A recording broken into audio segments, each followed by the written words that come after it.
When I was in high school and I was learning about the Nazi era and World War II as a whole, I'd often ask a rather strange question to myself, which was, if I was a normal German citizen, would I have been a Nazi? And I would ask my friends as well to see what they would think and see if I was anyone thinking this. And most of them said, well, of course not. I mean, we've grown so much from that time period. We know what's wrong. We can differentiate between right and wrong because of our moral compass. Nevertheless, when I heard their responses, I guess I just put this thought to the side and didn't really think about it. And that changed after I came across a book called Ordinary Men by Christopher R. Browning. This book is quite a chilling book, and it's about the order police in World War II in Germany, and specifically about a police battalion, Police Battalion 101, and what they did within their activities in Poland. At the preface of the book, it talks about the sheer number of individuals that were killed within the small time frame, and it says that in mid-March of 1942, some 75% to 80% of all victims of the Holocaust were still alive. 11 months later, in February 1943, the percentage were exactly the reverse. This police battalion is directly relevant to the Holocaust because the order police played a very big part, and it's probably not as talked about in history as it should be. And this particular battalion, Battalion 101, a group of 500 men, was responsible for killing 83,000 individuals in the span of 2 years. The book is set in Poland, and it actually goes around the different districts in Poland which this battalion was based off.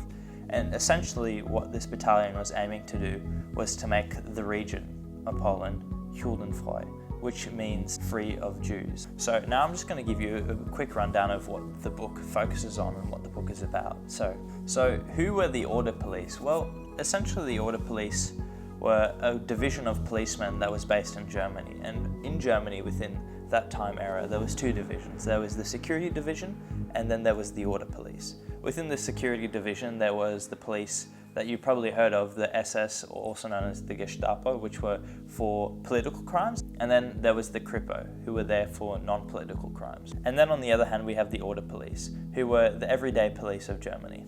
In the mid-1940s, the number of order police that were in Germany actually grew to 240,000. And the reason for this is because there was actually a loophole where instead of conscripting in the army, you could just enlist in the order police, and then you wouldn't have to actually go into the army. So who were Battalion 101? Well, their group of members varied, but the scary thing about the book is that this battalion of members are more or less everyday people. They're very ordinary people, hence the title Ordinary Men. A battalion in army terms is more or less a large group of soldiers that are put together, and in this case the battalion was comprised of approximately 500 men. A vast majority of the rank and file, also known as the regular police, were from Hamburg, and this is relevant because at the time of the Nazi regime, Hamburg was seen as the least Nazified city of Germany. Their ages ranged from around 33 to 48, with the median age being around 39. This is quite disturbing because what that means is that a majority of these police had their most formative years within the pre-Nazi area, within regular, ordinary times. 63% of the police were working class, 35% were of lower working class, and a small 2% were just middle class. Well, you may be wondering that, well, I mean, despite all this, surely they had to be a part of the Nazi party, and that's why they carried out their acts, because they had such a strong ideological belief in anti-Semitism. Well, in fact, that's not the case at all. Only 25% of the 500 members were a part of the Nazi party. Another 12 out of the 500 police were considered alte Kämpfer, which roughly translate to old party fighters, meaning only 12 of them were Nazis before 1942 and during the period of 1933 onwards. So as you can see, a lot of these demographics and a lot of this information is important because this group of men, this group of police, were very ordinary people for the most case, and despite everything, they carried out acts of atrocities. Now I just want to talk a little bit about the details of what happened in Poland and what happened in a city called Józefów. And it's one of the first chapters in the book that talks about a massacre, and it's quite dreadful to read. Essentially, the massacre of Józefów was an action that was commenced on very short notice. The The battalion was told at maybe 6 or 5 a.m. in the morning what was going to happen. And although they had somewhat of an idea of what they were in charge to do, they could not predict that what they were being asked to do was at this level. They were told essentially to execute 1,800 Jews of the town of Josephawa. And the orders were to shoot anyone that was trying to escape. And those that were resisting or attempting to escape were to be shot on the spot. If there was anyone that was too weak, and this included infants, they were to be shot on the spot.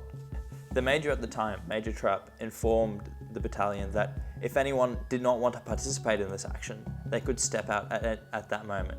And at that moment, only 12 of the 500 police stepped out.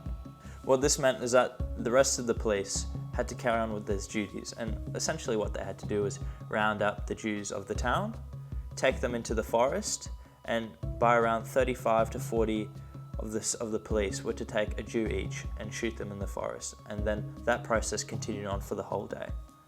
Despite the perceptions of Nazis being cold-blooded killers, we know from the information about the battalion that most of them are just normal people. And because most of them were just ordinary people, they undertook severe psychological effects as a result of this massacre. One of the policemen said at the time, "The shooting of the men was so repugnant to me that I missed the fourth man. It was simply no longer possible for me to aim accurately. I suddenly felt nauseous and ran away from the shooting site. It was not that I could no longer aim accurately, rather that the fourth time I intentionally missed." As you can imagine, this took a toll on them, and eventually the commanders had to relieve some of the policemen of their duties because they could no longer continue. At this point in time, you may be wondering, well, why did the police continue with these atrocities? Why did they go throughout their day, despite knowing what they were doing was wrong, murdering people, innocent people, and not do anything about it? This begs a question that a lot of social psychologists had at the time, and hence why a lot of experiments regarding social psychology came out post-World War II. Despite the threat of being punished, the soldiers that had enough integrity did not care. And they noted that after stepping out that actually there wasn't any threat at all. Nothing happened to them. One policeman states, "It was in no way the case that those who did not want to or could not carry out the shooting of human beings with their own hands could not keep themselves of the task. No strict controls were being carried out. I therefore remained by the arriving trucks and kept by myself. They showered me with remarks, such as shithead and weakling, to express their disgust, but I suffered no consequence for my action. I must mention here that I was not the only one who kept himself out of participating in executions." So as you can see here, there was only a small majority of those that had enough willpower and strength to forego the obedience and conformity and groupthink of the time. The aftermath of the massacre on the Order Police was quite significant, and a lot of them reported that they were angry, they were depressed, they were saddened. A lot of these answers were reported in the 60s when a lot of the policemen were put in trial for the acts of atrocities they committed. One of the main reasons that the police did not want to step out is because they didn't want to hand over the dirty work to their comrades. Another reason, which probably makes a lot more sense with regards to social psychology, is that they didn't want to be ostracized or isolated because of not doing what everyone else was doing. They also said that they did not want to be seen as cowards or seen to be too weak. But by far, one of the biggest reasons, and this is a reason that is universal for atrocities of this sort, is that they said that they had no choice and they were just following orders. This comes down to the main point of this video, which is the big idea that we can gather from books like this and about atrocities like this, atrocities where mass amount of people were murdered.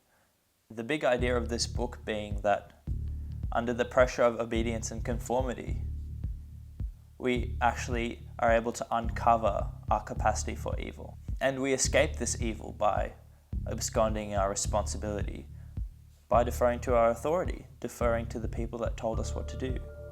As I said earlier, after World War II, a lot of social psychologists wanted to explore this idea of obedience and conformity, and the book actually talks about two very important experiments, the Zimbardo prison experiment as well as the Milgram shock tests. In the Zimbardo prison experiment, a group of participants were split into groups of prisoners and guards, and this experiment was conducted in a simulated prison environment.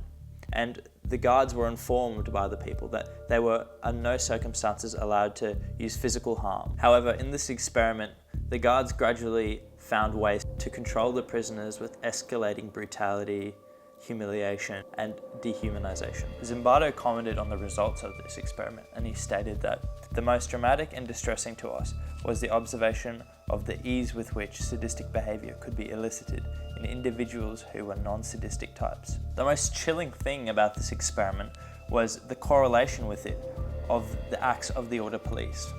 In the Zimbardo prison experiment, the book notes that 1/3 of the guards emerged as cruel and tough, constantly inventing new forms of harassment and enjoyed their newfound power to behave cruelly. Then there was a larger middle group of guards that were said to be tough but cruel, and so they followed the rules, but they did not take it to extreme limits. And then there was a smaller percent, a 20% of guards that were considered to be the good guards, and they often did favours for the prisoners. This is very similar to the relationship that was found in Battalion 101, where there was a nucleus of increasingly enthusiastic killers who volunteered for firing squads, a larger group of policemen who performed as shooters but did not seek opportunities to kill. Then there was a small group of police that refused altogether to participate. The other experiment that was talked about in the book is called the Milgram experiment. And essentially the Milgram experiment was testing an individual's ability to resist authority. For lack of better words, I'm just going to quote directly from the book what the experiment was. And so it states that naive volunteer subjects were instructed by scientific authority in an alleged learning experiment to inflict an escalating series of fake electric shocks upon an actor/victim who responded with voice feedback, escalating series of complaints, cries of pain, calls for help, and then silence to imitate death. Within the experiment, the participant who was inflicting this pain did not obstruct without feeling. Every time there was a scream and they asked to stop, the scientific authority or the person conducting the experiment would say, "No, keep going." And after receiving these orders from the scientific authority or the experimenter, they would continue. And the results are quite shocking in that 65% of the participants shocked to the maximum voltage. This experiment has been replicated and the results are more or less the same, ranging at around a 61 to 66%. This experiment was also conducted to test the conformity of individuals in these circumstances, and this is with the help of 2 collaborators and 1 naive participant, who was the one that the tests were being conducted on. The results found that the results of the naive participant would heavily depend on the outcomes of the 2 collaborators. So for example, if the 2 collaborators went first and they rose the voltage up quite high, the naive participant would also increase it around the same voltage. However, when the 2 participants went low to start with, the naive participant would keep the voltage at a low level as well. Milgram actually had a lot of theories behind this because he was very interested with the results, showing that obviously 2/3 of people obeyed their commands and basically used the same justification as the Nazis did, which was, I was just following orders. Milgram argued that this is actually an evolutionary bias that we had to adjust to hierarchical situations. And to get to the top of those hierarchies, it required competence, loyalty, discipline. Essentially what happens is that the person with authority creates moral imperatives that we all must follow, and therefore what they say goes. This is a chilling book to read, and it paints a picture that most people haven't seen yet. And I just want to conclude by quoting the last 2 lines of the book, which state that if the men of the Reserve Battalion 101 could become killers under such circumstances, what group of men cannot?